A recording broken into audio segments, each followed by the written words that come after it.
Empezamos. Hola, buenos días a todos. Es un placer tener aquí al doctor Jorge López Hernández Arrieta, que es el jefe del grupo de investigación en ciberseguridad y defensa de la empresa Indra, y nos va a hablar acerca de las capacidades esenciales de ciberdefensa con una visión integradora.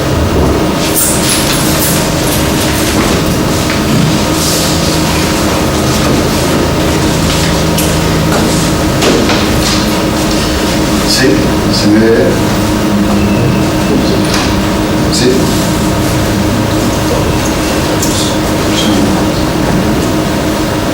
Sí, se me ve.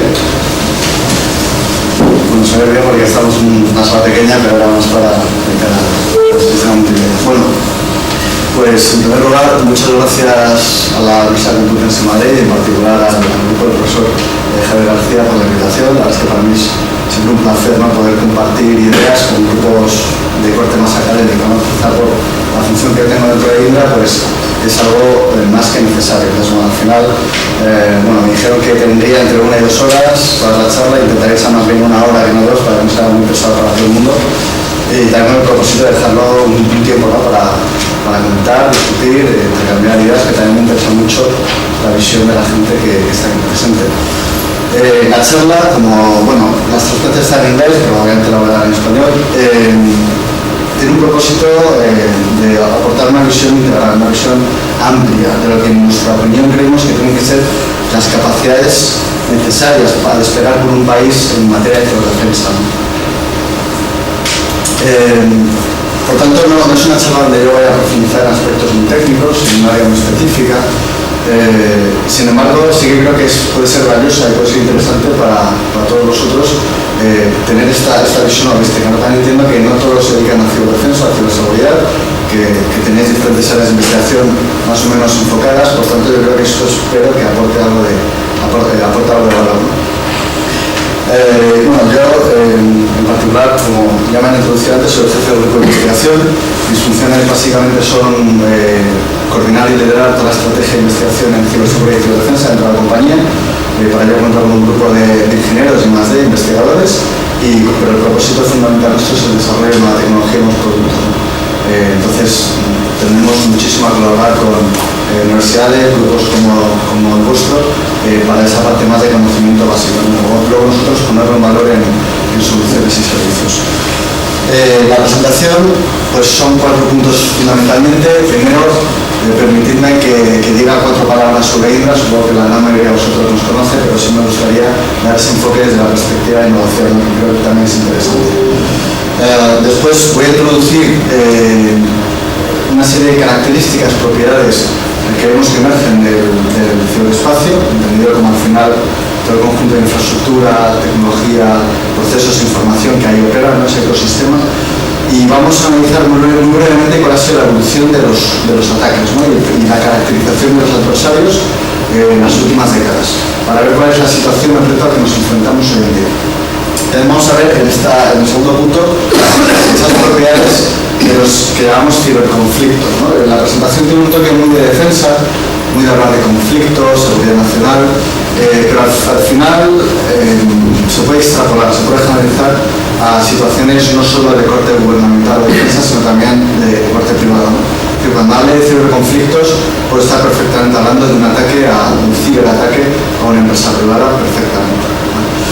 El tercer punto ya es, digamos, el core de la presentación. Ahí es donde voy a hacer una revisión de esas capacidades que no son solo técnicas, ¿vale? Son también capacidades desde la perspectiva del PFI, que es la metodología estándar en defensa para abordar el desarrollo de capacidades en un área de defensa, y por tanto también incorpora capacidades organizativas, formación, etc. Y ya, por último, pues unas conclusiones, ya abrimos debate. Muy rápidamente, también para no aburrir. Indra, supongo que conocéis, es una empresa del IBEX 35, está considerada la empresa de TI más grande de España y de las principales de Europa, y muy especialmente en Latinoamérica. Luego veremos más adelante la distribución geográfica de Indra, que al final abarca prácticamente todos los continentes. Aproximadamente llegamos entre un 6 y un 8% de las ventas a I+D, ¿no así? Es algo que puede fluctuar un poquito de año, pero más o menos nos mantenemos en esos márgenes. Por lo tanto, la compañía pues hace una fuerte inversión en innovación. Actualmente somos 43.000 empleados en 140, más o menos 140 países y con unas ventas de 3.000 millones de euros. Esta transparencia es algo que a mí me toca muy bien, obviamente como responsable del grupo de investigación dentro de Indra. Al final, en Indra se aplica el modelo que llamamos modelo abierto, ¿no? De innovación. Y creemos, lo contrario sería pues una ingenuidad, que el conocimiento está muy disperso. Entonces, al final, el talento del conocimiento hay que buscarlo allá donde esté. Entonces, nosotros colaboramos muchísimo con centros de investigación, públicos o privados y universidades a lo largo y ancho del mundo. Tenemos, por ejemplo, más de 200 acuerdos con grupos de investigación o universidades. Tenemos 20 cátedras en diferentes universidades españolas. En definitiva, al final un poco lo que pretende reflejar esta transparencia es eso, ¿no? que tenemos que colaborar con otros socios tecnológicos y de conocimiento. Hablamos de talento global porque al final tenemos 43 nacionalidades diferentes en la compañía, precisamente por esa presencia que tenemos a nivel mundial. Si vemos un poco la distribución geográfica, esto es una cifra que indica las ventas que tenemos en función del país continente. Entonces, ahora mismo, y esto ha sido un balance que nos ha obligado sobre todo la crisis a ello, hemos bajado mucho las ventas en España y hemos aumentado proporcionalmente o más de lo que equivaldría a las pérdidas en España en el ámbito internacional. Al final, tenemos muchas más ventas fuera de España que dentro de España. Esto es un poco la distribución por países. Y ya para cerrar un poco la introducción a Indra, pues mencionar, ¿no? que a veces uno se encuentra que a Indra se la considera, según del sector que sea el cliente o la persona, pues sobre una empresa de producto, típicamente defensa, gestión de tráfico aéreo, transporte. Pues Indra lleva fabricando un siglo radares, obviamente con la tecnología que hubo entonces, pero las fábricas de Aranjuez llevan desde principios del siglo XX. Y luego pues hay productos que son ampliamente conocidos en Indra, los simuladores, gestión de tráfico aéreo, ¿no? El 60% del tráfico aéreo mundial se gestiona con tecnología de Indra. Y luego hay otra gente que tiene la visión de Indra como integradora, ¿no? Como empresa de servicios, de consultoría. Y ambas visiones son ciertas. Al final tenemos una mezcla, ¿no? Que está más tendiendo a soluciones propias que a servicios, pero es verdad que nos movemos en esos dos mundos. Y luego pues allá a la derecha podéis ver la distribución de ventas por mercado. Indra se distribuye en mercados o divisiones y al final es bastante equitativo. Tocamos todos los palos. Bueno, pues esta era un poco la introducción más corporativa. Y nos metemos ahí en el tema. Bien, asumo que los aquí presentes, pues bueno, están bastante al día en muchas de las cuestiones, entonces iré un poco más rápido, ¿vale? En algunas transparencias. Aquí simplemente lanzar tres ideas, ¿no? Que es la situación a la que nos enfrentamos hoy en día. Los sistemas no son aislados, son interconectados, existe una interdependencia entre los sistemas y esto lo estamos viendo además en un sector muy sensible como es el de las infraestructuras críticas, ¿no? Algo que era antaño, entornos cerrados con tecnología propietaria, protocolos propietarios, se han abierto a Internet, empiezan a integrar protocolos abiertos, hay una alta interconectividad e interdependencia entre diferentes infraestructuras críticas y esto al final lo que hace es que tengamos, hablando del ciberespacio en términos generales, una malla muy interconectada de elementos. Y esto, como veremos más adelante, nos va a obligar a afrontar los retos de una manera colaborativa y cooperativa. Ahora mismo no hay nadie que sea capaz de defender sus redes sin cooperar, sin depender en terceros, para bien y para mal. Esto es una propiedad de interconectividad, la interdependencia crítica en nuestro entorno. La segunda es la complejidad de tecnología.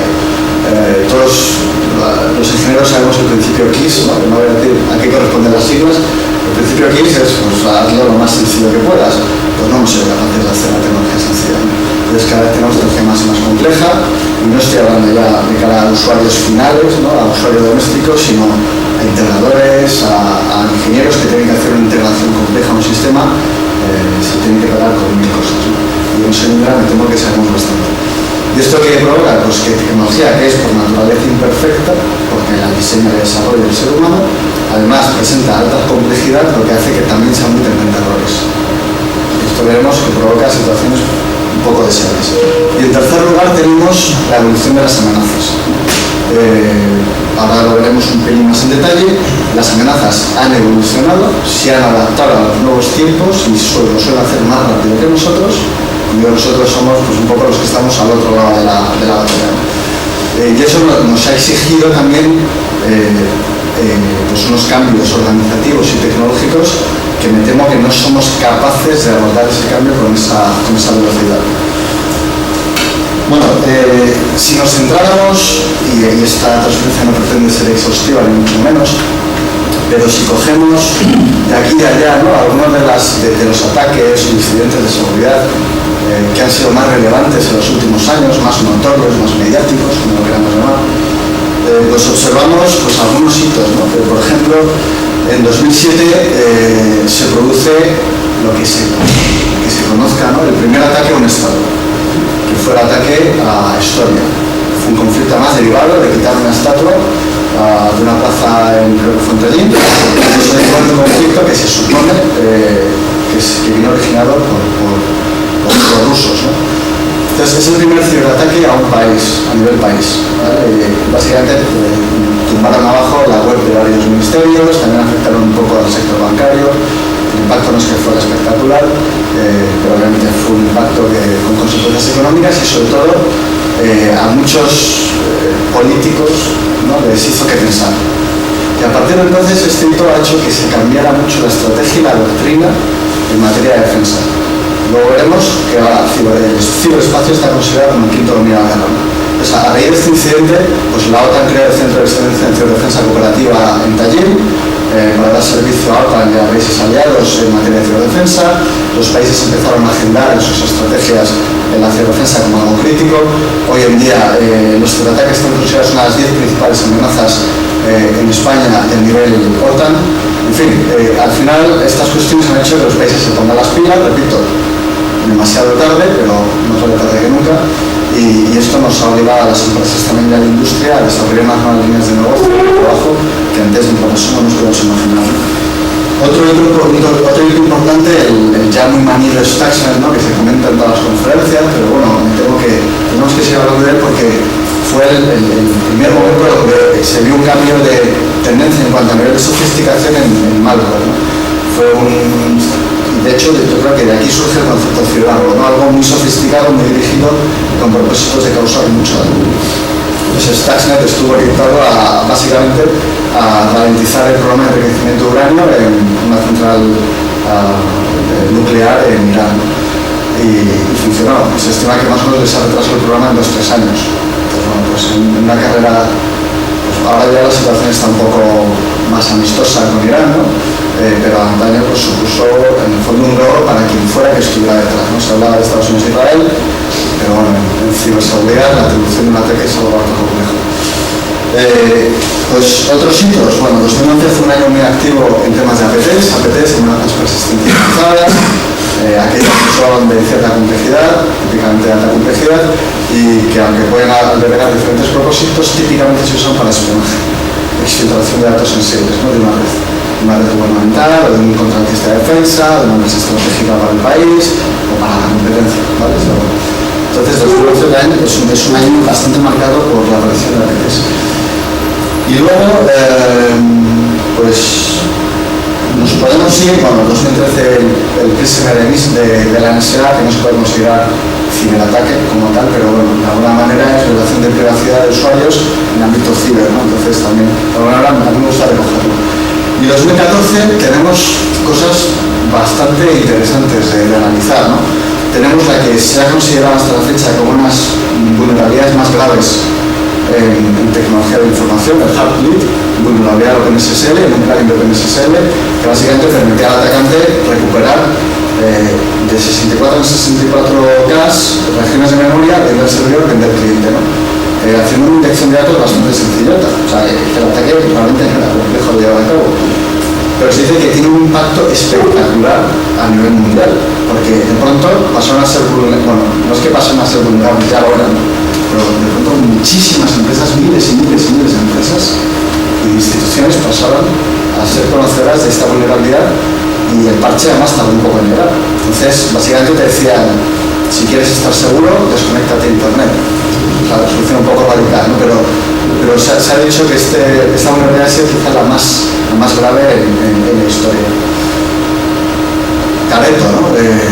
bastante reciente, un APT de origen supuestamente español, los hay que nos lo atribuyen a nosotros. No voy a decir que me enorgullecería de ser capaces como país de hacer esta herramienta, porque es una herramienta con propósitos de espionaje, pero denota una capacidad técnica por detrás bastante alta. Desde luego, quienes lo han desarrollado son de habla hispana. Vale, el código fuente, comentarios, variables definidas, están en español. Tenemos que sea otro país latinoamericano, por ejemplo, y contratado quizás por un gobierno extranjero, no se sabe. A este señor no se sabe, pero bueno, también es un APT de interés. Los SEA es el ejército, es el tercer punto que vemos ahí en 2014, los SEA es el ejército electrónico sirio. Parece ser un grupúsculo de corte pseudoterrorista que opera en el ciberespacio y que tiene unas competencias técnicas exquisitas, ¿no? Y esta gente pues, fue capaz de robar datos personales, incluyendo usuario, contraseña, dirección postal, de 233 millones de usuarios en Internet. JP Morgan pues, ha sufrido este año lo que se considera el mayor ataque a una institución financiera en el mundo. En la historia, perdón, JP Morgan es de las más grandes del mundo, no la más grande, pero la más grande de Estados Unidos. Pues sufrió un ataque y con consecuencias bastante serias, ¿no?, para sus clientes. Y Dragonfly en el fondo es un grupo, pero este año se le ha llamado el ataque de Dragonfly Energetic Bear, creo recordar, que ha sido un ataque mediante un APT también al sector energético de muchísimos países. Y España, dado que nuestras energéticas son bastante potentes a nivel mundial, España ha sido el país más afectado, por delante de Estados Unidos. Y también es un APT que parece que ha exfiltrado datos sensibles, ha hecho espionaje de comunicaciones, pero también era capaz de hacer sabotaje de infraestructuras de sistemas de control industrial. Parece que no lo ha llegado a poner en práctica, pero si lo hubiera hecho, pues imaginemos un poco las consecuencias. Entonces, bueno, en esta transparencia no pretende ser tampoco rigurosa, ¿no? Son datos muy estimativos. Aquí básicamente ponemos en la gráfica pues el tamaño de la burbuja sería el impacto y en el eje de las abscisas estaríamos representando la sofisticación, ¿no? Repito que son datos un poco que vamos recogiendo de diferentes fuentes y nunca se tiene toda la información de un ataque, por tanto repito que esto hay que tomar un poco con cautela. Pero sí que podemos observar una cierta tendencia, ¿no?, a lo largo del último siglo, una tendencia de cómo los ataques han ido aumentando en sofisticación. Seguimos viendo ataques de baja sofisticación, como los perpetrados por Anonymous y grupos similares, ataques de generación de servicios distribuidos, que son en la práctica técnicamente sencillos de poner en marcha, pero que tienen un gran impacto, sobre todo pues, bueno, a nivel imagen. Pero sí que vemos como esa tendencia en sofisticación, con máximo exponente en Stuxnet, Careto, Dragonfly, etc. Y esto no es más que inferir la causa a partir de los efectos. Es decir, si vemos un ciberataque de alta complejidad, por detrás tiene que haber alguien muy competente. Es cierto que hoy en día tú puedes ejecutar ataques de cierta complejidad con un wizard muy sencillote, herramientas tipo Metasploit o similar, que te dan un toolset bastante rico, ¿no?, para ejecutar ataques que pueden ser complejos y tú no tienes ni idea de lo que estás haciendo, pero el caso causas un daño, ¿no?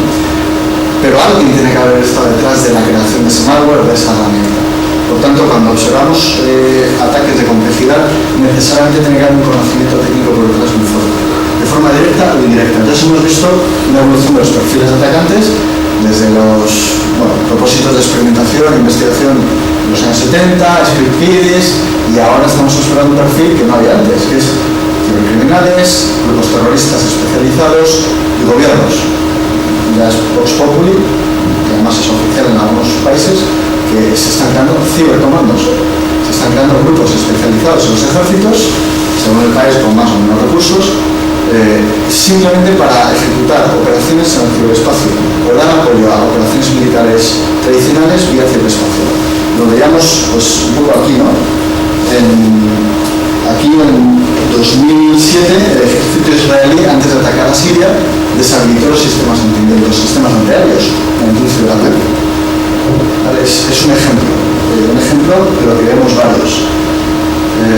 Por tanto, tú puedes planear y conducir una operación militar en el ciberespacio de forma única, es decir, tu único propósito de esa operación es lanzar el ciberataque punto, o como acompañamiento a una operación de mayor envergadura, ¿no?, donde ya aunes los otros dominios de guerra. Y esto, pues bueno, es un compendio de noticias en los 2 últimos años, que bueno, se ve un poco así en función de la notoriedad, pero lo que pone en relieve es que ya existe una concienciación, ¿no?, por parte de la sociedad, a todos los niveles, de que esto es algo a lo que hay que prestar mucha atención. Bueno, y como decía al principio, ahora mismo ya está en la doctrina militar el ciberespacio reconocido como quinto dominio de la guerra. Hay países que el espacio no lo abordan, pero el ciberespacio todos lo abordan. Todos, en mayor o menor medida, tienen su sociedad dependiente de tecnología. Entonces, tarde o temprano tendrán que subirse al campo. Ya para terminar esta sección, ¿qué propiedades podríamos observar, ¿no?, de ciberconflictos, todas estas cuestiones que estamos viendo en el ciberespacio? Pues en primer lugar, lo adelantaba al principio de la charla, el ciberespacio, la tecnología es no predecible por su imperfección. Pero somos capaces, a día de hoy es imposible, sería totalmente ingenuo pensar lo contrario, que podemos tener certeza de lo que va a ocurrir en todo momento operando un sistema T. Eso es imposible. Y más todavía cuando te tienes que enfrentar, no digo eventos estocásticos, pero desde luego situaciones que no puedes predecir. Entonces, a mí, por ejemplo, no es que me haga gracia, pero dudo mucho de los análisis de riesgos tradicionales, ¿no?, que luego es algo que tocamos un poco más adelante, donde tú haces una categorización de tus activos, identificas y caracterizas tu amenaza, haces valoración de impacto, calculas riesgos, tal. Es imposible. Primero, lo más probable es que no conozcas siquiera los activos que tienes. Además, su valoración varía con el tiempo. Pero es que lo que sí que es imposible es que tú seas capaz de caracterizar a la amenaza. ¿Cómo vas a saber a priori quién te puede hacer daño?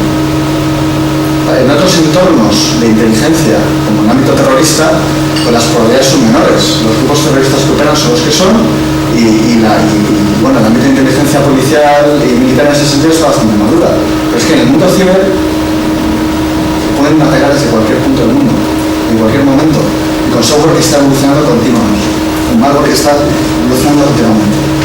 Por tanto, no podemos garantizar esa predicción, ¿no? No podemos garantizar que el sistema es determinista. Los ciberconflictos exigen respuestas, yo diría en tiempo real, pero a día de hoy me temo que no tenemos ni la tecnología ni la mente madura para asumir que hay sistemas totalmente autónomos. Al final, en la toma de decisiones siempre tendrá que intervenir a nivel militar un oficial o quien toque, o a nivel civil, pues el CISO de turno, para decir sí o no. Esa decisión la tendrá que tomar a día de hoy una persona, pero al menos hay que garantizar que nos podemos aproximar a tiempo real, ¿no?, digamos el cuasi tiempo real. Lo que no podemos es depender de que todos los procesos de defensa o de reacción a un ciberataque sean centrados en el usuario, en la persona. Porque los ataques ocurren, esto es algo que en forma recurrente comentaré en la presentación, porque creo que es un tema importante, los ciberataques ocurren en tiempo máquina, y lo que no podemos es reaccionar a ellos en tiempo humano.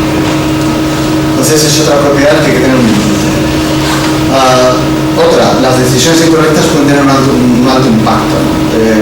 Pues a nivel individual, pues podemos pensar, ¿no? Por ejemplo, un médico, un cirujano hace algo mal de la operación y tiene la vida de una persona en sus manos. Y una mala decisión puede tener la vida de miles de personas en tus manos, ¿no? Porque si te están atacando una infraestructura crítica,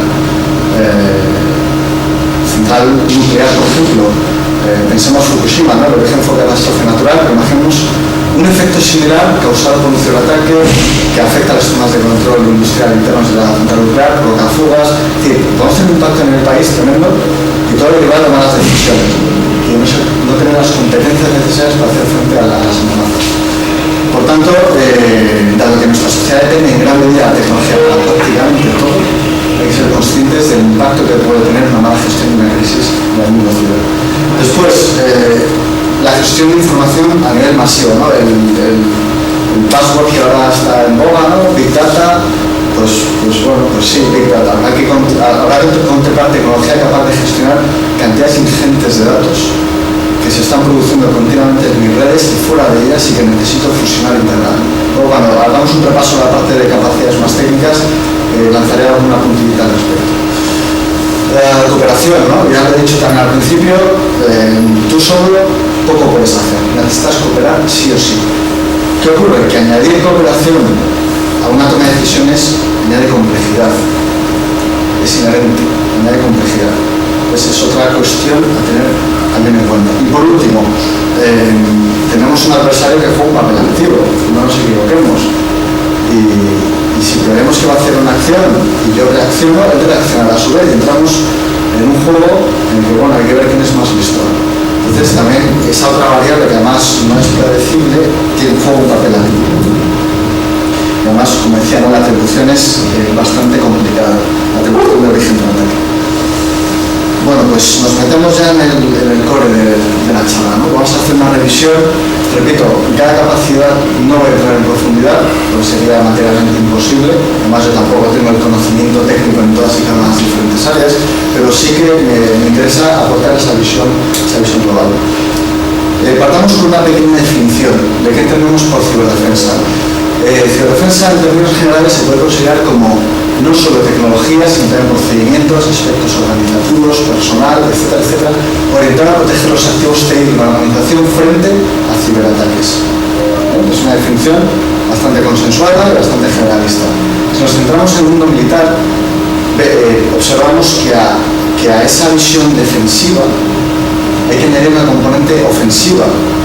Aunque nosotros llamamos a nuestros ministerios de defensa, en la práctica ejecutan operaciones ofensivas, en buena parte de los casos, y más unos países que otros. Por tanto, en el ciberespacio ocurre totalmente lo mismo. Yo no puedo desplegar exclusivamente capacidades de defensa. Tendré que tener la capacidad de lo que se llama, como eufemismo, defensa activa, que es ser capaz de reaccionar o anticiparme a un ataque, ejecutando yo una acción ofensiva, un ciberataque. Según el país, y aquí ya varía mucho, no es el caso de España, pero según el país, el ejército tiene la competencia de dar protección a las infraestructuras críticas del país. Y eso ocurrirá también en el mundo ciber, ¿no? Estuve en Colombia hace no mucho y estuvimos analizando temas de protección de infraestructuras críticas. Y ahí todavía están en periodo de desarrollo legislativo, pero la filosofía que seguirán allí es un poco esto que estoy comentando, ¿no? Es el Ministerio de Defensa Nacional quien va a tener esa competencia de dar un paraguas de protección a las infraestructuras críticas, sean del sector privado o público.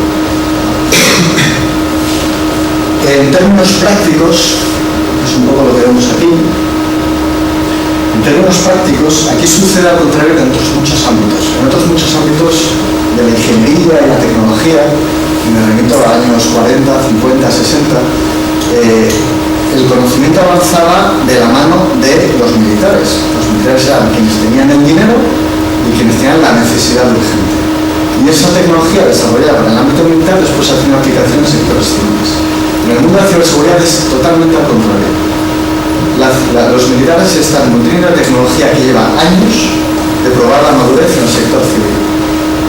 Es cierto que hay que desarrollar tecnología nueva, por ejemplo, el carácter ofensivo para el sector militar, los sistemas de mando y control para el mundo ciber, que típicamente no los encontramos en el mundo civil.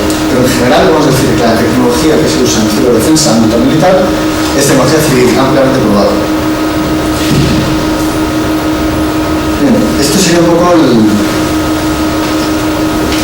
la visión el palabra que yo soltaba antes de .mlpfi, que a ver si lo recuerdo, en español sería doctrina, organización, tecnología, material, liderazgo de educación, personal, instalaciones e interoperabilidad.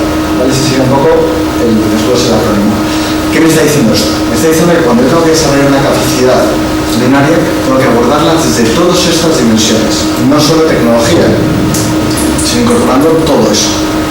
Entonces, esto es un poco nuestra visión trasladando el estándar HTML-PCI, que es propuesto por el DOE americano hacía mucho, pues un poco al ámbito ciber, ¿no? Entonces, ¿qué tenemos? Pues una primera capa de estrategia y doctrina, modelos organizativos, obviamente totalmente adecuados a la particularidad del cliente, ya sea gubernamental o privado, temas de formación,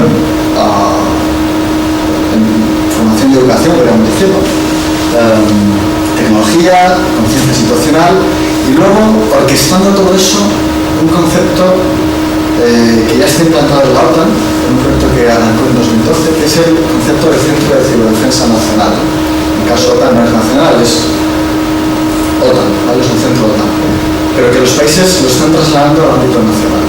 Y ahora veremos en qué consiste. La OTAN, y tampoco vamos a entrar a discutir cada cajita, ¿no? Pero esta es un poco la visión de la OTAN en capacidades de ciberdefensa. Es una, digamos, taxonomía, clasificación de diferentes capacidades que habría que disponer de ellas. Entonces, ¿qué tenemos? Básicamente las capacidades clasificadas en función de diferentes etapas, ¿no? En el ciclo de vida de la ciberdefensa. Detección, prevención, sería evaluación, recuperación, más prevención de detección y luego gestión, ¿no? Gestión de información. Luego para cada área, pues un poco desglosamos. Y aquí, pues podríamos, algo curioso, defensa, un poco lo que decía, ¿no? Aquí vemos defensa activa. Lo que decía, esto es capacidad de ataque. Pero bueno, no sé muy bien por qué, si usan eufemismos en el ámbito civil. Bien, ¿qué es un centro de ciberdefensa? Pues un centro de ciberdefensa es típicamente una capacidad que se despliega a nivel nacional para aportar mecanismos de detección y respuesta ante ciberataques y que garantiza la coordinación dentro del ámbito de competencia, ¿no? De ese centro. Puede ser a nivel país, podría ser a nivel sectorial, podría ser intraorganizativo. Lo puedes ver en Indra, pues Indra al final es una empresa estratégica en el país, muchas redes que proteger, pues Indra tiene su propio centro interno de gestión de la seguridad. Es que no tiene la filosofía un poco o el toque de defensa, ¿no? Que tienen estos centros, pero bueno, en la práctica es un poco lo mismo. ¿Qué objetivos tiene? Pues un poco ya lo he dicho, ¿no? Proporcionar soporte técnico y otros, tipo formativo, etcétera, a las redes que están bajo su protección. Ahora veremos un poco cómo sería piramidalmente. Básicamente está aportando capacidades de CERT y de SOC también, en cierta medida. CERT, respuesta, concienciación, alerta temprana, SOC, monitorización y gestión de la seguridad. Responsabilidades, pues tiene múltiples, ¿no? Pero básicamente es un poco lo que he dicho. Lo vamos a ver mejor en las siguientes transparencias. Esta es un poco la vista. El centro aglutinaría las dos capas de arriba, centro de coordinación y centro técnico, y los sitios remotos serían las redes bajo su protección, que no son parte del centro de ciberdefensa. Y luego además este centro se dirige como centro coordinador con agencias de inteligencia externas, ministerios de defensa extranjeros, etcétera, etcétera. Es un poco el que pone en valor todo el conocimiento a nivel país y se relaciona con terceros. Entonces tenemos tres niveles, estratégico, táctico y operativo. El operativo es el de los sitios protegidos, y ahí cada uno se lo ve si se lo come, cada uno tendrá lo que tenga, y luego a nivel táctico o estratégico yo sí que soy capaz de ofrecer esas capacidades. ¿Cómo es el flujo de información aquí? Pues yo tengo una serie de redes y de sistemas, a nivel capa 3, que repito, son los sitios remotos, cada uno tendrá sus medidas, lo que sea, ¿no? Su organización de gestión de la seguridad, eso me da igual. Eso sí, yo tendré unos sensores para subir información hacia arriba. Yo recojo información de tus redes y la subo hacia arriba. A nivel 2, yo tengo una monitorización, además con una visión global, no solo de tu red, sino de todas las redes bajo mi paraguas, lo que me permite, por ejemplo, detectar ataques transborder, o sea, ataques que afecten a diferentes sectores, diferentes países, diferentes empresas. Tengo una capacidad de hacer inteligencia sobre los datos mucho más avanzada que simplemente alguien que se centra en la información que fluye en su red. ¿Vale? Es un poco también el valor añadido que aportaría este centro. Y luego soporte, es decir, si ocurre algo, yo detecto algo, te pongo expertos, te pongo un servicio que es capaz de ayudarte en la remediación de esa amenaza. Si seguimos subiendo la información arriba tendríamos una conciencia situacional ya global, gestionando inteligencia a alto nivel de lo que está sucediendo, por ejemplo, en el país. ¿Vale? Sería lo que hoy en día gestionaría el Departamento de Seguridad Nacional, que depende del Ministerio de Presidencia en España. Ellos van a ser los que tengan que tener esa visión global del país.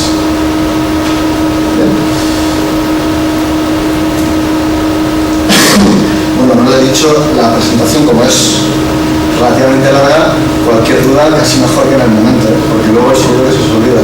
Es decir, no os cortéis, interrumpís sin problemas. Mando y control. Los mando y control es un concepto que en esta área, pues, en esta problemática tiene mucho que decir. El mando y control es un concepto muy trabajado en el ámbito militar desde hace décadas. Básicamente me aporta las capacidades de poder hacer una conducción de misión y una toma de decisiones de forma informada. Haremos un par de definiciones de la OTAN o del DoD americano, que son un poco los referentes. Y el mando y control se gestionan dos conceptos que son el NCW y el NEC. Básicamente el NCW lo que me dice es comparte información porque me mejora la conciencia situacional. Un poco en línea de lo que decía, si te centras en lo único que tú gestionas, tienes una visión parcial del problema, comparte. Y el NEC lo que me permite es precisamente la toma de decisiones siendo capaz de gestionar flujos de información de forma muy eficiente. Es decir, como dice aquí, proporcionar la información correcta en el momento adecuado, a la persona adecuada, etcétera, etcétera. Entonces, al final, lo que vemos, los sistemas militares hoy en día tienen una tendencia tremenda en sistemas tradicionales. Evoluciona mucho, integran tecnologías muy distintas, pero con el propósito de ser capaz de hacer comunicaciones muy rápidas con sus unidades desplegadas en teatro, con diferentes unidades de toma de decisión, etcétera, etcétera. Eso es lo que se llama NEC. Las tecnologías de información al servicio de la toma de decisiones. Y aquí vuelvo a incidir en el hecho, ¿no? Vuelvo a incidir en el hecho que los ciberataques ocurren en tiempo máximo. Entonces, un sistema de mando y control tendrá que minimizar al máximo la intervención de la persona, del oficial que toma la decisión, y darle básicamente un pulso botón azul, pulso botón rojo. Es un poco simplificando en exceso. El bucle obra es un concepto que se propuso por Boyd hace ya unos cuantos años y básicamente me aporta una visión de proceso de cómo gestionar o de cómo abordar una operación. Ahora se descompone en 4 fases. Observar, ¿vale? Empezaríamos en observar, aunque es un ciclo de mejora continua en el fondo. Observamos lo que ocurre en mis redes. Orientar es, lo contextualizo a mi situación, no puedo estar escuchando ruido, puedo estar viendo información que no me afecta. Ahora bien, cuando tengo que ser capaz de coger información que sea capaz de poner en contexto, alineado con mis objetivos de misión, con mis activos, con etcétera, etcétera. Decidir, tomar decisiones y actuar, ponerlas en práctica. La toma de una decisión modifica el estado por sí mismo. Obviamente, la información que fluye en este contexto es dinámica, pero además mi toma de decisión modifica el estado. Luego tendré que volver a observar, a orientar, a decidir y a actuar, así continuamente. Pues bien, esto es lo que se está proponiendo en el mundo ciber. Al final lo que me aporta es conciencia situacional, que es ser capaz de contextualizar lo que ocurre hoy en día y además proyectarlo a futuro, es decir, ser capaz de hacer una estimación, una predicción de lo que puede suceder la siguiente ventana temporal. Este podrá ser segundos o podrá ser años, depende de la situación y del dominio en el que estamos trabajando. Bueno, al final, estos son un poco los grandes bloques de una operación militar, pero que, repito, se puede aplicar también a ámbito civil. Yo tengo una vigilancia, tengo una capacidad de inteligencia, tengo un planeamiento de misión, un despliegue de efectivos y operativos para conducir la misión, una conducción, monitorización desde un punto de vista de mando y una retirada. Entonces, algo que no está muy trabajado todavía es cómo traslado esto al mundo ciber. Retirada. ¿Soy capaz de retirar todo trazo y todo el resto de una operación ciber? Pues seguramente no. Entonces, bueno, conducción tiene sus complejidades. Entonces, esta charla un poco va orientada desde nuestra perspectiva, a ver qué capacidades habría que tener para todo esto que está ya muy trabajado y trillado en otros dominios de defensa, cómo ponerlo en el mundo ciber, cómo trasladarlo.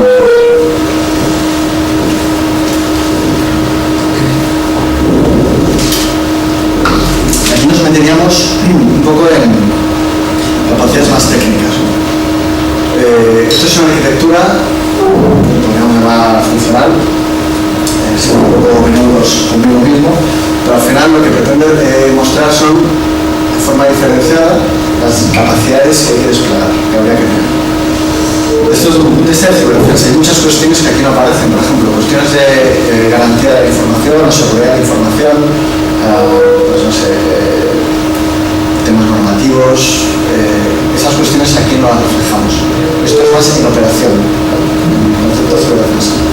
Cómo tú hagas un bastionado previo a tus sistemas, hagas un análisis de vulnerabilidades con el propósito de cumplir determinada normativa de tu sector, eso aquí no aplicaría.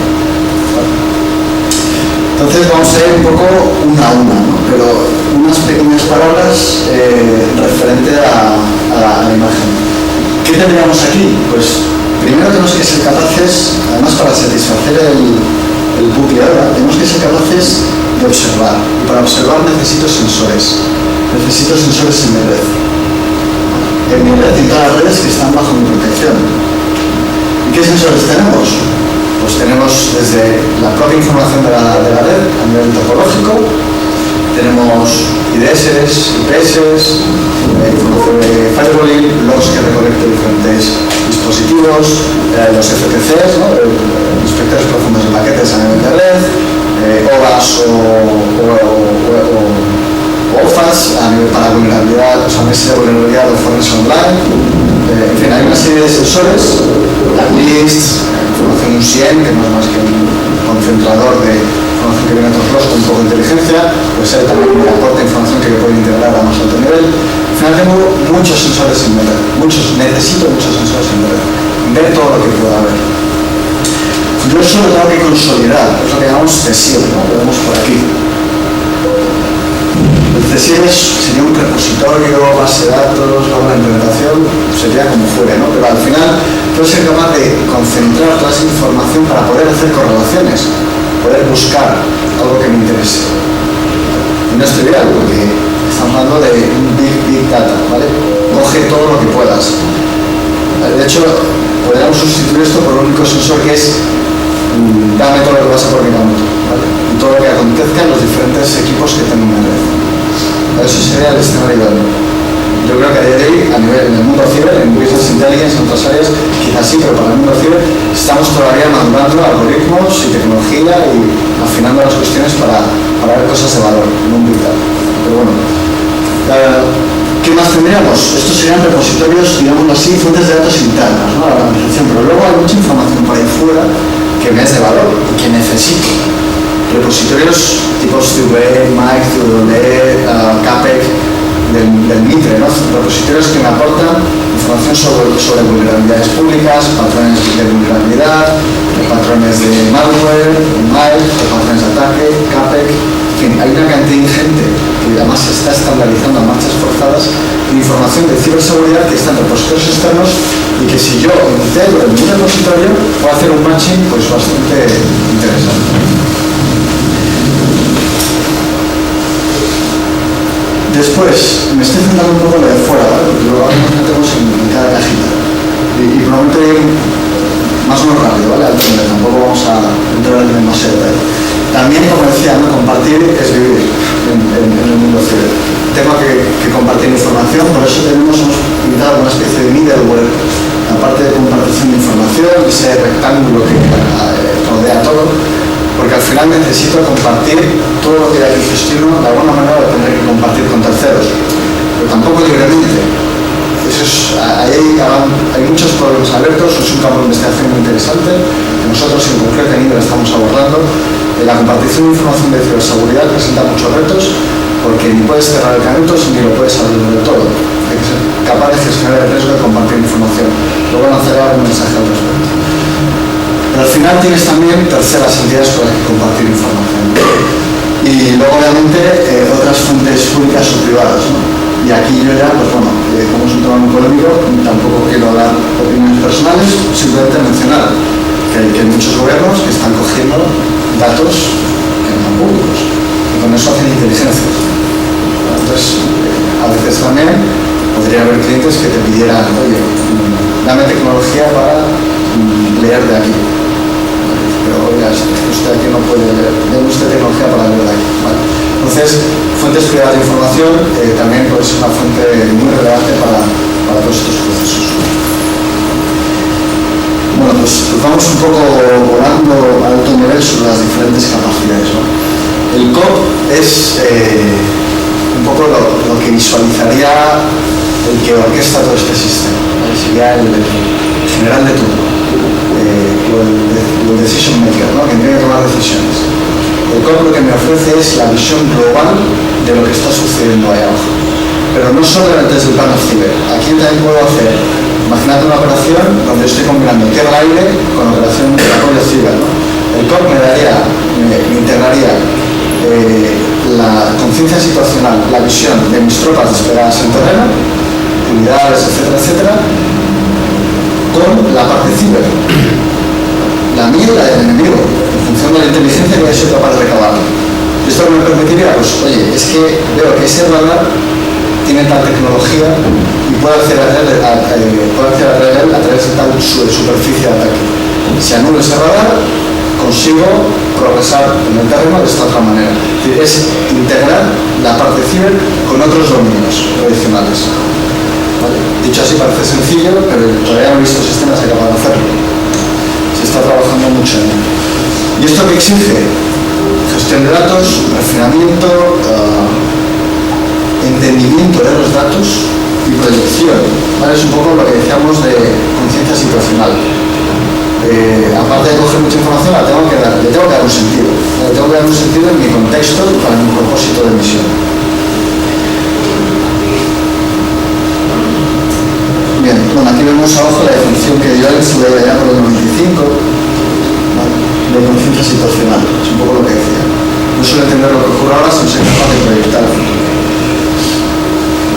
El COP, ¿qué problema tenemos con el COP? Pues tiene que ser completo, yo diría imposible, y tiene que ser coherente, muy difícil. Es decir, no puedo tener certeza de que tengo toda la información, me va a faltar. Entonces hay que gestionar incertidumbres.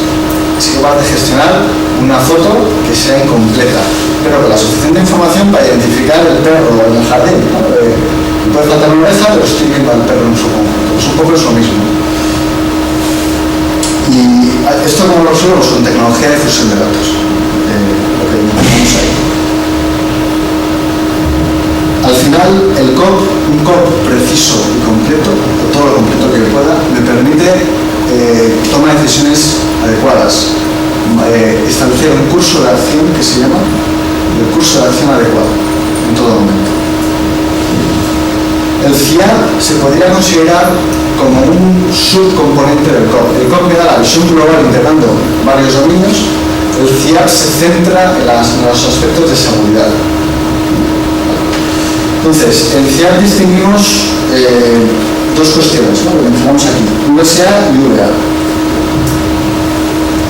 VSA lo que me hace es proyectar la información muy relativa a los aspectos de seguridad, es decir, oye, esta es tu red, pues oye, tienes vulnerabilidades conocidas, aquí. Y esto hace que te puedan entrar por aquí y allá. Y además estoy detectando eventos que intuyen que tienes una intrusión por aquí y que puede progresar el ataque por esta otra parte de la red. Con ejemplos, estoy usando ejemplos muy sencillos, pero un poco para que se vea el concepto. VA que me permite, a partir de esa información y lo que me ofrece el DRM, que es la capacidad que tenemos por debajo, me permite detectar intrusiones o problemas en mi red con tecnología visual de representación. Es decir, el operador, viendo una imagen, es capaz de detectar cosas. Ahora mismo hay cosas muy chulas que nosotros ahora mismo no trabajamos, pero que por lo que puedo ver tienen muy buena pinta, y es cómo pintarte un malware de forma muy gráfica y simplemente viendo patrones visuales. O sea, tú coges un fichero y lo representas con las técnicas de visualización. Viendo algunos patrones, eres capaz de saber si eso tiene un payload dentro o un malware o no. Pues porque al final parece ser que hay determinados payloads, determinadas digamos malware, tendría una representación visual determinada. Por tanto, aunque esté enmascarado y quizás ofuscado, la parte de ofuscación es que más compleja, ¿no?, de gestionar, pero tú visualmente, en un segundo, un cerebro humano es capaz de detectar un malware en un fichero. Entonces, eso también se aplica a nivel de gestión de seguridad en redes. Realmente tiene que haber un soporte tecnológico y visual adecuado, pero es tecnología que se está trabajando mucho. Por ejemplo, Fraunhofer, colaboramos mucho con ellos, algunos de los institutos, y tienen un grupo muy fuerte en temas de visualización, por ejemplo, y hacen cosas bastante interesantes. Una cuestión aquí es el real time, ¿no? El tiempo real. De alguna manera, si yo pinto la foto 5 minutos después de cuando sucedió, quizá ya sea tarde. Entonces, esta tecnología tiene que ser capaz de pintármelo en tiempo real, y eso no es fácil. Aquí vemos pues, bueno, algunos ejemplos. Usamos lo que se llama mappings, que puede usar un layout gráfico diferente o no, pero al final lo podría tener, por ejemplo, un mapping de, yo puedo estar pintando mi red desde un plano físico, puedo hacer una proyección sobre el tema geo, o sea, con un GIS, pues si estoy eso combinando, ¿no?, la parte ciber con otras áreas, pues la red también a nivel lógico, temas topológicos jerárquicos de red, hay diferentes mappings, ¿vale? Y aquí vemos pues, un ejemplo sacado de un trabajo que hizo LAP, que se hizo un proyecto de ARPA, pues esto podría ser, claro, esta red, pues no sé cuántos nodos tendrá, ¿no? Pero la red de la OTAN es infinita, entonces claro, si pintamos un brazo de este estilo a un operador, poco va a haber.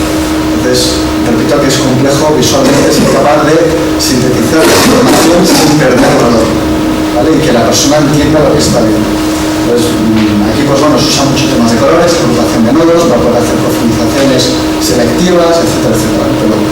Pero es un ámbito de investigación bastante abierto. Luego hay que, el CIAP también tiene que gestionar diferentes niveles de abstracción de activo y sus interdependencias, tanto al mismo nivel de abstracción como en diferentes niveles de abstracción. Es decir, yo aquí tendría más bajo nivel mis activos TI puros y duros, yo tengo mi router, mi servidor, mi firewall. Eso me invierte a activos de un mayor, que podría hacer agrupaciones, ¿no?, a nivel de subredes o no sé, mi CPD a un nivel jerárquicamente superior. Esos conjuntos de activos me vierten a nivel de servicio, al final a un CISO tú no le hables de un servidor está comprometido, dile si su servicio de venta online está comprometido, eso es lo que me interesa. Entonces hay que ir subiendo el nivel de activo a nivel de misión de empresa o misión en una operación militar, ¿no?, que depende de servicios. Entonces esas interdependencias hay que ser capaz de gestionarlas, porque lo puedes hacer, pero lo que le interesa al tipo que toma la decisión y que está gestionando este sistema, lo que le interesa es ver una foto no de la red a detalle, le interesa ver una foto global del riesgo que tienen sus servicios, sus activos principales y cómo puede gestionar ese riesgo en tiempo real. Por tanto, aunque tú a bajo nivel, tu algoritmo trabaje con todo esto, tú tienes que proyectar hacia arriba. Decíamos que los mappings pueden tener diferentes layouts gráficos, pues aquí vemos algunos ejemplos, ¿no? Pues puedes pintar en tabla, en 3D, mediante coordenadas, los streammaps famosos, charts. Al final son mecanismos gráficos que me permiten visualizar la información de una forma u otra.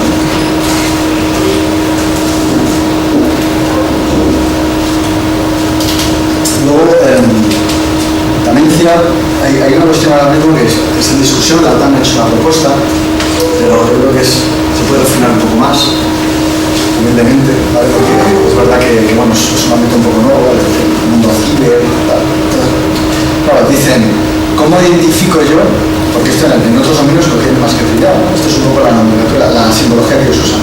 ¿Cómo identifico yo qué activo o qué elemento es hostil, es aliado, está? Bueno, pues tienen un código de colores simbológico bastante sencillo para hacer esa representación.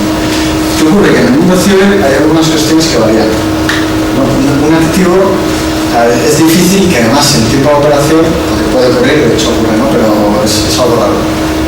Pero en el mundo ciber se ve muy duro que un activo que empieza como aliado pasa a ser hostil hacia ti porque lo hayan comprometido, esté infectado. O que tú a un activo hostil, enemigo, lo comprometas y pase a formar parte de tu red de activos. Pensad en botnets, no sé. ¿Cómo gestionamos eso a nivel simbológico, ¿no? ¿Cómo gestionamos además las transacciones de estados de los activos? Es algo que puede cambiar mucho en el ciber.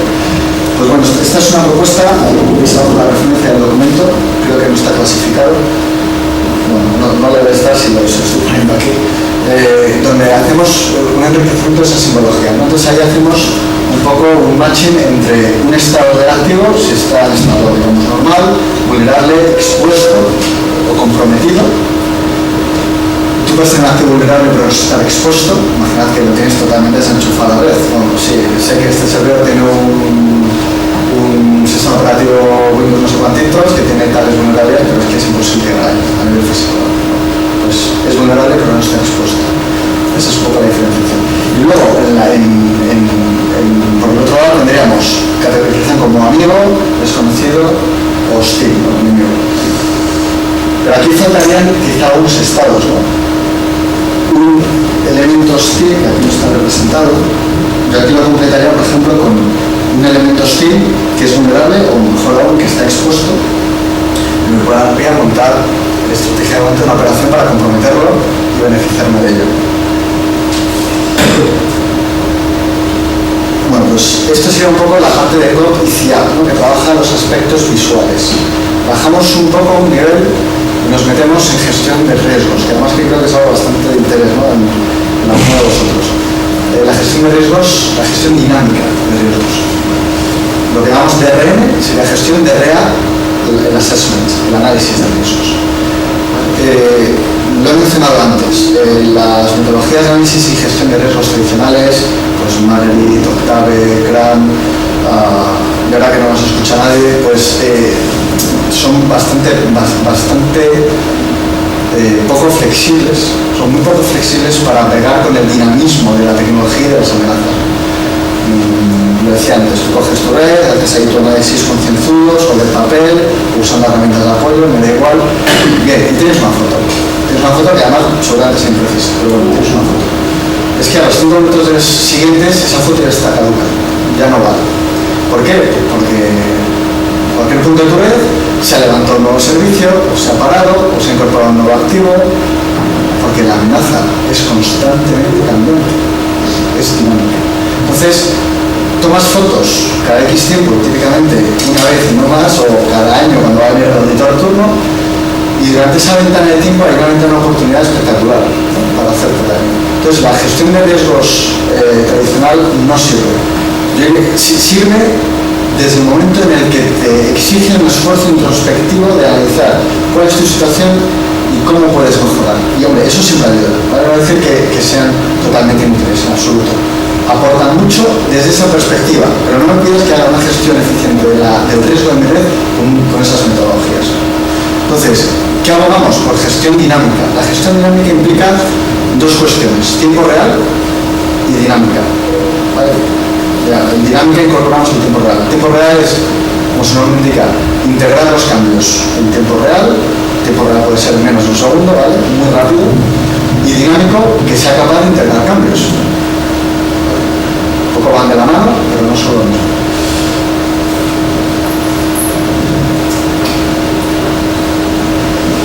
Bien, eso era... Bueno, me he metido, perdón, en DRA, ¿vale? Pero bueno, un poco estoy hablando de DRA, DRM de forma indistinta. DRA sería, pues en tiempo real y de forma dinámica, coger la información y analizarla y exponer un nivel de riesgo. Y DRM, la gestión sería qué hago ahora con ese riesgo, cómo lo trabajo. Y aquí entramos en el concepto de despliegue contra medida óptima y cuestiones que a día de hoy son también complejas, porque al final nos encontramos con problemas de resolución multiobjetivo, ¿no? Los famosos MOB. Es decir, para resolver el problema tengo que satisfacer más de una variable. Y son variables contrapuestas, es decir, si primo una variable sobre otra, imaginad, minimizar el riesgo, pues maximizo el costo, probablemente. Pero minimizar el riesgo puede implicar desplegar tecnología muy cara. Entonces yo tengo un presupuesto también, no tengo un presupuesto infinito. Entonces, son problemas muy objetivos en el sentido en que tengo que satisfacer o optimizar varias variables del mismo problema. Típicamente se usa soluciones de Pareto para obtener la solución. Entonces, es un problema, es un área de investigación, yo creo, muy interesante, que está cada vez más en boga, y que para que no tengamos que dar respuestas definitivas, ¿vale? Estamos un poco en pañales en ese sentido. Además aquí yo hablo mucho, aunque no estoy diciendo palabra, pero las transparencias va apareciendo el concepto multiorganizativo, ¿no? Lo veamos en la foto con las diferentes capacidades, los sensores abajo. Hablamos de un centro de ciberdefensa, ¿no? Idealmente que dé cobertura a diferentes redes de diferentes organizaciones. ¿Qué ocurre? Que aquí entramos en cuestiones ya de privacidad, anonimización. Yo estoy consolidando información y hablamos de compartición de información, ¿no? También. Entonces, hablamos de gestión de riesgos a nivel multiorganizativo. Y eso, desde luego, ni siquiera creo que se está empezando a trabajar a nivel literatura. O sea, hay muy poco al respecto. Entonces, hay que ver cómo todos estos algoritmos que podrían llegar a funcionar en un dominio único son capaces de gestionar datos de diferentes dominios. Con garantías de privacidad, etcétera, etcétera. Si vamos avanzando, bueno, aquí un poco el reto que resalto es ese, ¿no? El ser capaz de desarrollar a nivel algorítmico algoritmos que sean capaces de trabajar en tiempo real. Ahora mismo, pues nosotros en mi grupo estamos haciendo un análisis de diferentes tecnologías que trabajan, se podría expresar como grafos, ¿no? Algoritmos de análisis de grafos. Pues hay muchas propuestas, ¿no? Desde los antaño de Sneyer, los attack trees ya por los años 90 hasta los ACTs u otras propuestas más modernas. Entonces te das cuenta que hay muchos algoritmos que adolecen del problema de explosión de estados, ¿no? Es decir, cuando pueden ser muy eficientes o resolver de forma muy eficiente el problema, pero no escalan. Entonces estamos hablando de redes que pueden ser muy complejas. A lo mejor una red de 100, 200 nodos, esos algoritmos encuentran una resolución al problema multiobjetivo de forma muy precisa, ¿vale? Pero no escalan. En el momento en el que incorporas grandes redes, colapsan. O sea, colapsan desde un punto de vista de coste de computación. Entonces, pues repito que es un área de investigación bastante caliente y yo creo que bueno, muy interesante, ¿no? Porque al final es una capacidad core, yo creo que es una capacidad core. Bueno, DRM, que ya lo he adelantado, no es más que tomar ese nivel de riesgo, detectarlo y permitir su gestión. Y aquí volvemos al tema de la contramedida, del despliegue contramedida óptima. No es un problema trivial. A veces la solución radica porque se enchufa a la red. Es la única solución, pero eso tiene un impacto. Es decir, desplegar una contramedida puede tener un impacto en mi red. Puede incrementar el nivel de riesgo en otros activos.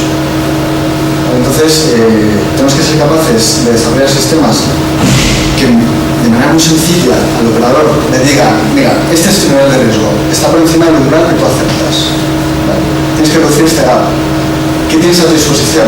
Estas contramedidas. Y te sugiero cursos de acción, te sugiero diferentes alternativas para reducir ese nivel de riesgo, ¿vale? Idealmente habrá una solución óptima, tiene que haberla. Esa solución óptima tiene un coste. Coste económico, coste a nivel de tirar servicios, que son esenciales para la compañía, y la decisión del operador, ¿no? El operador, el CISO, tomar la decisión de qué curso de acción toma.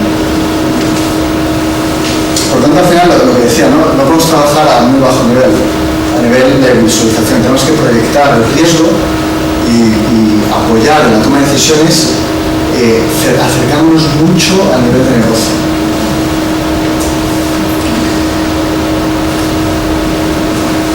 Lo que iba comentando. ¿Y qué nos encontramos a nivel multiorganizativo?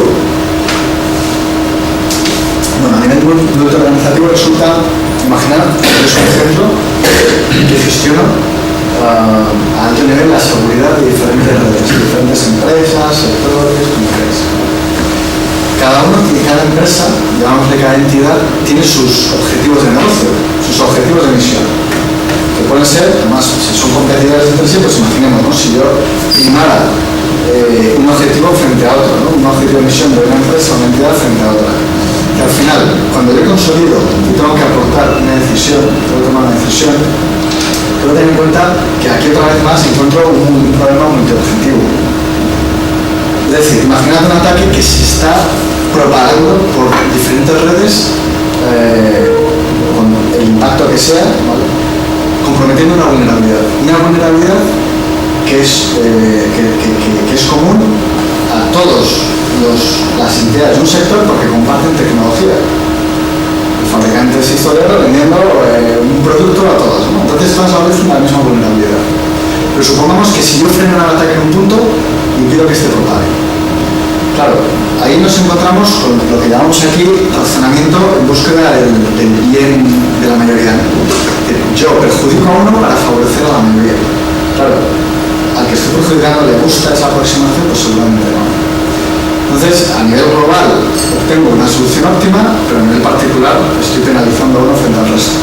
Otra aproximación es razonamiento independiente, ¿vale? Pero a veces esto no es posible, precisamente por el grado de interconectividad entre los diferentes agentes y diferentes entidades. Yo no puedo hacer un análisis independiente para con unas empresas y decirles lo que tienen que hacer, porque lo que haga una solamente impacta en la otra. Necesito una foto global. Entonces, aquí nuevamente surgen muchos problemas que a día de hoy todavía habría que estudiar. Ciberinteligencia, pues bueno, muy rápidamente, ciberinteligencia lo que hace es capturar información típicamente no estructurada, porque han estructurado, pues webs, redes sociales, sensores que haya por ahí, ¿no?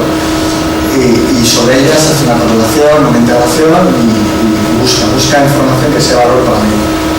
Entonces, en el mundo, cuando hablamos de ciberinteligencia, no es más que analizar el ciberespacio en búsqueda de algo que me afecte. Nosotros, en Indra, por ejemplo, tenemos un producto de ciberinteligencia, pero que no se aplica a este contexto operacional, ¿no? Lo aplicamos a reputación de marca, vigilancia de empresas, seguimiento de personas. Nos contrata una empresa para que hagamos seguimiento de sus directivos, ¿no?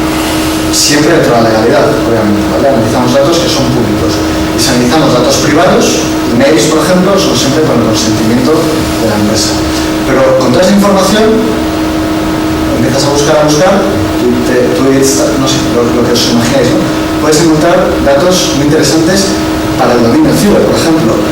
Los ataques de negación de servicio, aunque muchas veces se gestan en foros de la Deep Web, también a veces recaban adeptos en webs de acceso público.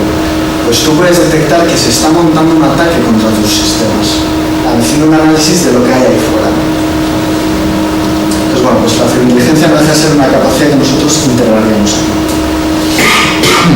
Luego, el repositorio de información consolidada de seguridad, pues sería, digamos, los cimientos, ¿no? Sobre los que al final se están construyendo todas estas capacidades que he mencionado. No deja de ser un repositorio, base de datos, lo que queráis, que necesita aplicar pues, los ETLs típicos, extracción, transformación de carga de datos en un repositorio centralizado. Y esto supone pues muchas cuestiones, ¿no? Que hay que resolver. Y es que aquí, primero, estoy procesando grandes cantidades de datos, ¿vale? Datos que pueden ser no estructurados o muy heterogéneos. Puedo estar consolidando datos de diferentes redes, de diferentes organizaciones, cada uno con su tecnología, sus protocolos, sus estándares. Y luego, pues lo que vemos aquí, necesitaría ser capaz de gestionar un modelo de datos único, ¿vale? Precisamente para facilitarme después el análisis de la información que he cargado ahí. ¿Vale? Aquí solamente hay tecnologías que desconozca, que permitan un análisis, tener la información distribuida. Es posible, pero al final, cuando hablamos de un modelo de datos, he dicho antes único, me retracto, podría no serlo, pero necesito considerar toda esa información, un modelo de datos que me permita razonar sobre él. Cuestiones aquí que sean interesantes, pues bueno, ser capaz de trabajar sobre esa información de forma dinámica y eficiente, ¿no? Cuando hablamos de Big Data, significa yo no puedo restringirme a lo que me aportan sensores de seguridad, IDS, firewalls, etc. Porque me estoy perdiendo mucha información. Ese es el gran problema de los SIEMs. Los SIEMs recolectan logs que yo estoy prefiltrando de forma anticipada.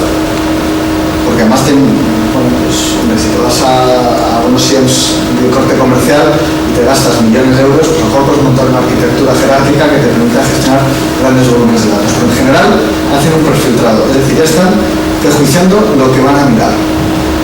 Cuando estamos viendo cada día más que hay que mirarlo todo, porque hay datos que se te pueden escapar. Hay información que puede que a priori no te parezca importante para la seguridad, pero que luego al final puede ser clave para detectar un ataque. Entonces, hablamos de Big Data en ese sentido, en que hay que coger todo lo que pueda. Y luego, pues, hombre, si entramos en entornos distribuidos, pues todos los aspectos de sincronización de repositorios están muy complejos. Si también lo vimos en este proyecto de la OTAN. Era un reto tecnológico plantear una arquitectura infraestructura y fuera capaz de replicar diferentes repositorios. Creo que tenían hasta 3 repositorios diferentes distribuidos, pero había que hacer sincronización de bases de datos de gran volumen. Bueno, pues, hay tecnología, pero también son vectores desde el punto de vista ingeniería. Y al final, si nos centráramos en información de ciberseguridad, repito, habría que coger todo lo que se pudiera, pero si nos centramos en aspectos ciber, ya lo decía antes, hay mucha información ya estandarizada. Esto es un poco el compendio de estándares. Aquí arriba, compendio de estándares del MITRE, información de ciberseguridad, ahí hay de todo, mapeado a conceptos, ¿no? Concepto activo, concepto de configuración, vulnerabilidad, amenaza, incidente y riesgo de ataque. Entonces, ya hay bastantes cosas, ¿no? Es verdad que a nivel de producto todavía hay muchos productos que no soportan a nivel de estos estándares, pero poco a poco vamos viendo una evolución del mercado. Entonces hay que aprovechar toda esta información ya estructurada y estandarizada para, por ejemplo, garantizar interoperabilidades. Luego, cibercombate y ciberarmas. Ya que pues no uso eufemismos, digamos como es, ¿no? Es capacidad de ejecutar operaciones ofensivas y desarrollo de malware. Igual que uno desarrolla misiles, pues tiene que desarrollar malware, tan sencillo como eso, ¿no? Para propósitos policiales o para propósitos militares, obviamente no para propósito civil, ¿no? Y todo el contexto legal que de hoy está trabajándose. Aquí abajo pongo la referencia al manual de Tallinn, que ya ha publicado el año pasado, que es, digamos, el estándar de facto ahora mismo para la descripción de cómo se tendría que dirimir un conflicto en el ciberespacio. Y ahí es un tocho y ahí hablan de todo. Entre muchas cosas definen el concepto de lo que llaman medios de ciberguerra y método de ciberguerra. El medio de ciberguerra sería el malware, ¿vale? El ciberarma, mejor dicho, y ciberarma, lo que se ha definido, no es más que un medio de ciberguerra que está diseñado, se usa con el propósito de causar daño o muerte a personas, daño o destrucción de objetos. Es decir, aquí un malware orientado a la exfiltración de información, una APT no estaría considerado como un ciberarma. Repito que esto, el contexto jurídico de todo esto está ahora mismo haciéndose, ¿vale? No toméis estas definiciones como a fuego, pero es una propuesta que está sobre la mesa, un trabajo yo creo bastante riguroso y que aglutinó los principales expertos que hay a nivel mundial, lo que creo que es un trabajo a tener en cuenta. Y saca de ciberarma todo aquello que no esté orientado a herir o matar personas y a dañar o destruir objetos. Podéis pensar, un malware puede matar a una persona, sí. Pensad en todo el tema de sensorización que estamos teniendo últimamente, un implante, ¿no? El tema de bioinformática, desde el punto de vista de implante, ¿no? Yo podría, teóricamente sería posible, o no podría pensar en poder causar la muerte de una persona a través de una afectación a un sistema recurrente para uno. Entonces, bueno, pues es una posibilidad que hay que empezar a considerar. Entonces, hay que desarrollar estas capacidades. ¿Y desde qué perspectiva? Pues todas. Es decir, ser capaz de conducir una operación ofensiva cubriendo todas las etapas. ¿Qué etapas? Pues bueno, un poco las que se observan más en la literatura. Reconocimiento, la producción de las ondas sería un poco un palabra demasiado abrupto, ¿no? Pero básicamente es coger un malware a lo mejor y limarlo para que cumpla con el criterio que hemos definido de ciudadano. El delivery, pues despliegue al sistema objetivo, explotación de la vulnerabilidad de turno, instalación del payload para después hacer conciliación, movimiento lateral o lo que fuere. C2, pues por ejemplo, si mi payload me instala un servicio que me permite hacer control remoto, pues ya tenemos un canal de control que de forma remota tendrá control sobre ese equipo que comprometido y de ahí hacer un movimiento lateral de la red, por ejemplo, ¿no? Y progresando. Y acción, ¿no? Pues una vez que ya más estoy dentro, puedo empezar a hacer eso que consigue. Entonces hay que ser capaz de tener capacidades y aquí hay que industrializarlo, ¿vale? Desde luego en España. Yo creo que esto al final acabará convirtiéndose en la industria, ¿no? Y se está teniendo a ello. Y no estoy diciendo nada secreto, es decir, hay empresas en otros países que nos están dando la delantera, pues en Estados Unidos hay empresas que están desarrollando armamento para los telecomandos americanos, ¿no? El Telecom americano. Y no hay ningún problema. Y Inglaterra, Reino Unido, perdón, está contratando, no sé si más de 100 personas civiles de la calle con perfiles fuertes en temas de hacking para conformar pues, todas estas capacidades. Que al final, repito, que así como en otros ámbitos yo necesito armamento, pues en el mundo ciber también. Y esas capacidades al final se acaban industrializando, porque además hay una economía de escala muy clara. Momento que voy terminando. Tema de la da un poco soporte también a lo que hemos dicho de ciudadanos, ¿no? Capacidades de no solo ingeniería inversa o de ingeniería de malware, sino de síntesis de malware relacionada con lo anterior y análisis forense, ¿no? Es una capacidad que me da soporte en operación a, por ejemplo, reaccionar a un ataque que he sufrido, me están atacando o me han atacado y oye, ¿qué ha pasado aquí? Eso es una capacidad de hacer un forense de esos sistemas para descubrimiento de evidencias y idealmente atribución de origen, ¿no? Si yo soy capaz de atribuir el origen, puedo hacer una acción de respuesta.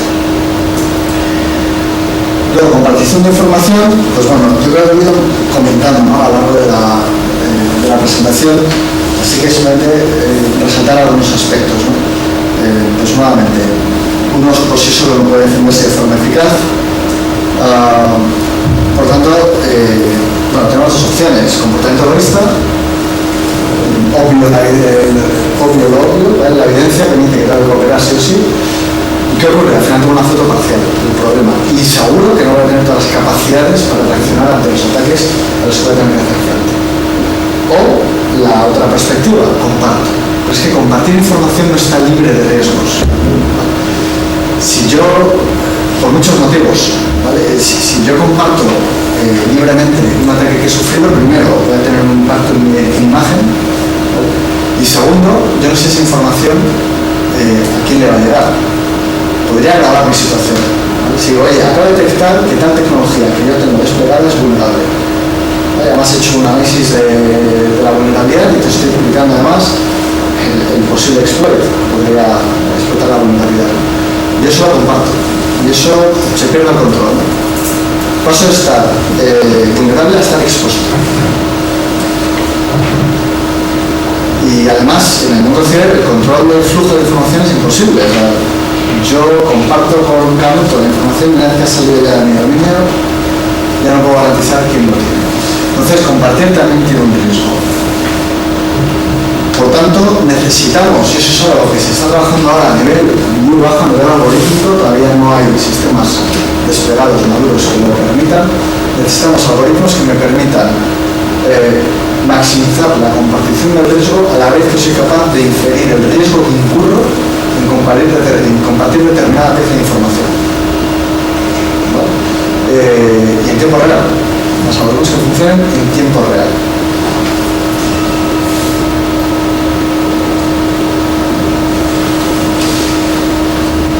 Entonces aquí pues, hay dominios de conocimiento, hay otras áreas de trabajo donde nos podemos beneficiar. En temas de redes sociales se trabaja mucho en análisis de grafos, para conocer cómo la información puede fluir por una red, de contactos, o cómo optimizar el envío de un punto a un punto. Bueno, eso lleva quizá más tiempo, ¿no? Los algoritmos de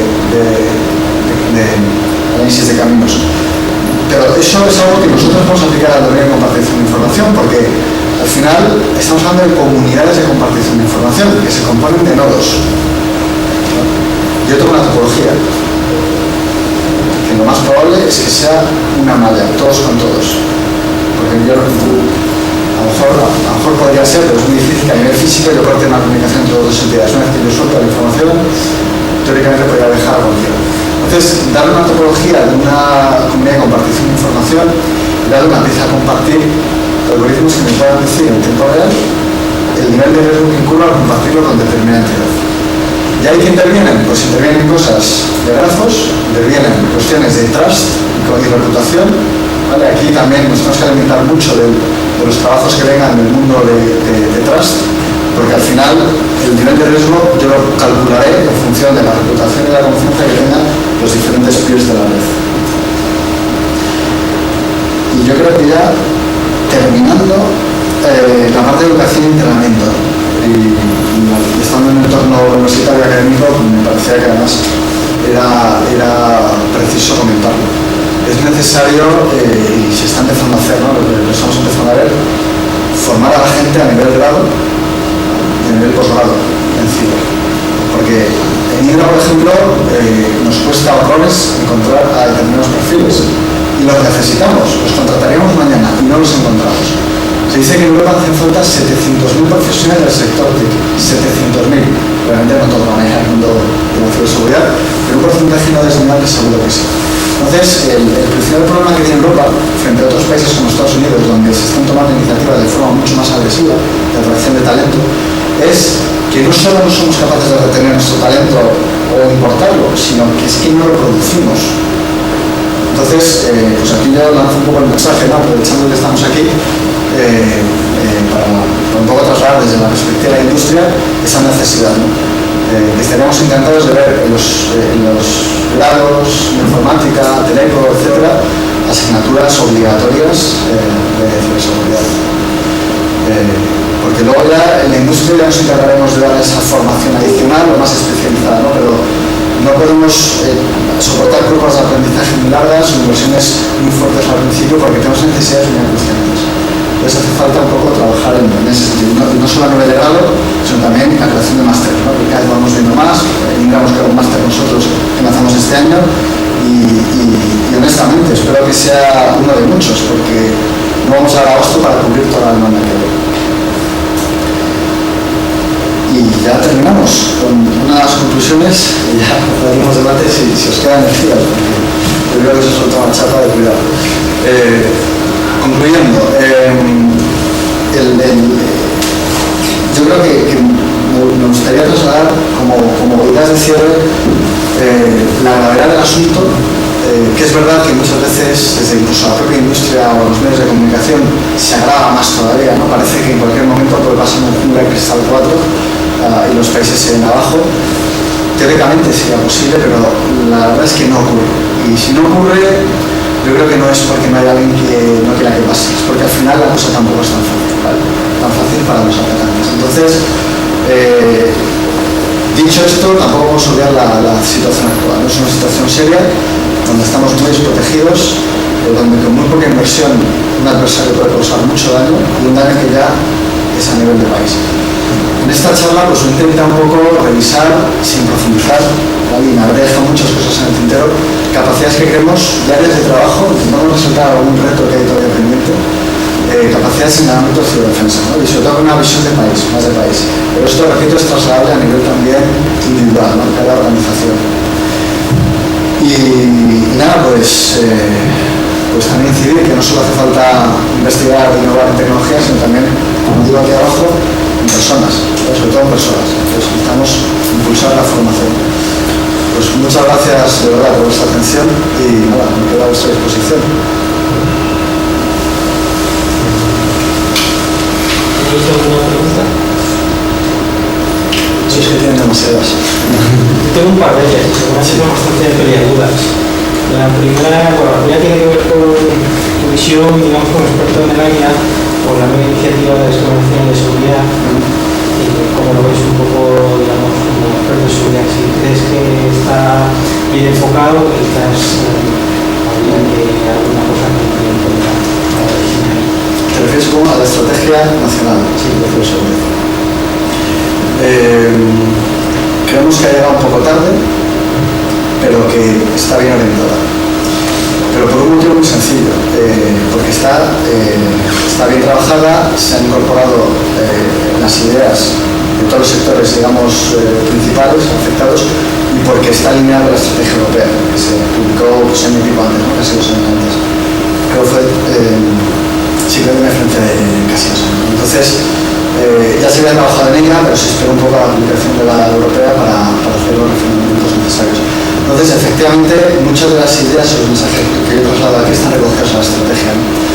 Habla de aumentar la capacidad industrial, habla de concienciación, habla de formación, habla de cooperación. De hecho, la cooperación pasa a ser un pilar central. podría haber alguna cuestión que desde nuestra perspectiva podría haberse mejorado. Por ejemplo, y esto también sería una crítica a la europea, y es haber posicionado a los SOCs y CERTs privados, no nacionales, ¿vale? Por ejemplo, Indra tiene un SOC, Indra y unas pocas empresas más, tampoco muchas más en España, pero nosotros como SOC privado gestionamos la seguridad de redes de empresas públicas y privadas de primer nivel, incluyendo infraestructuras críticas.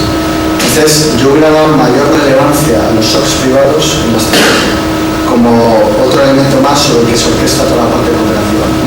Y luego, ahora mismo hay una cuestión muy peliaguda que no afecta tanto a la nacional, sino a la europea, y es la cuestión de la compartición de información sobre incidentes, ¿no? Que está habiendo un debate durísimo entre diferentes Estados miembros, porque hay dos posturas aisladas, se comparte o no se comparte.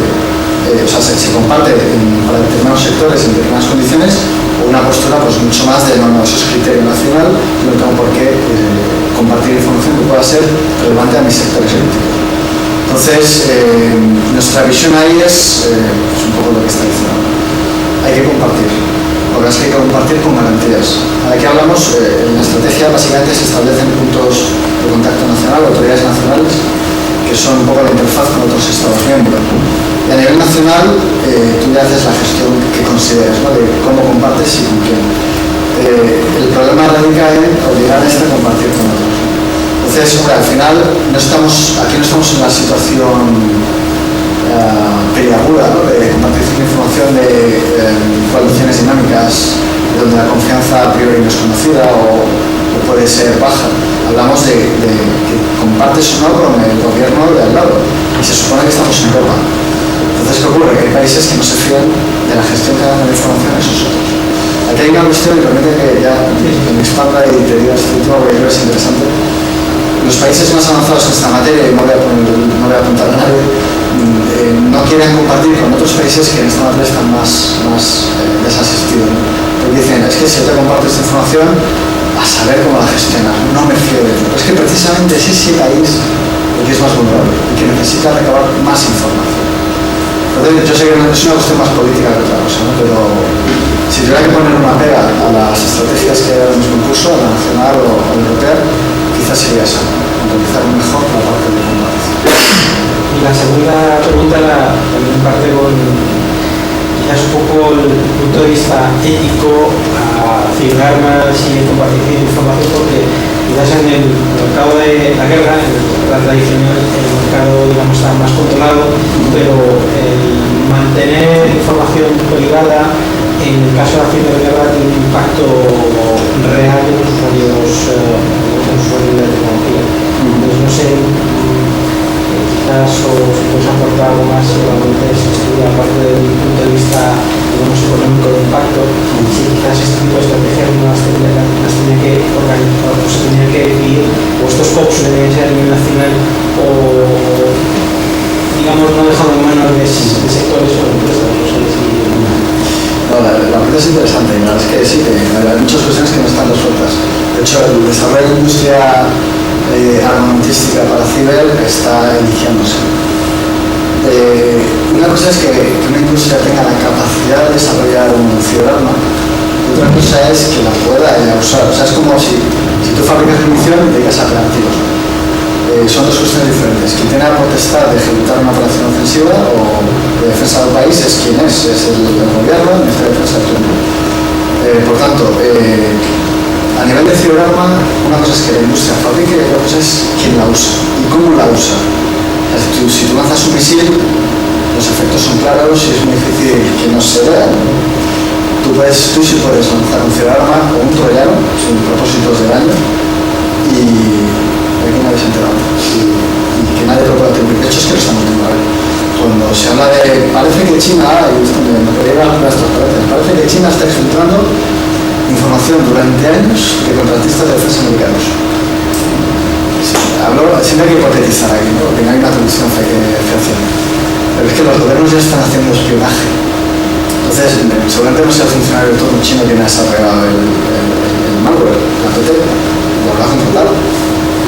Por en China, tal y como son, sí que tienen, creo que no sé si eran 1000 personas los que tienen de caso suicida, una barbaridad.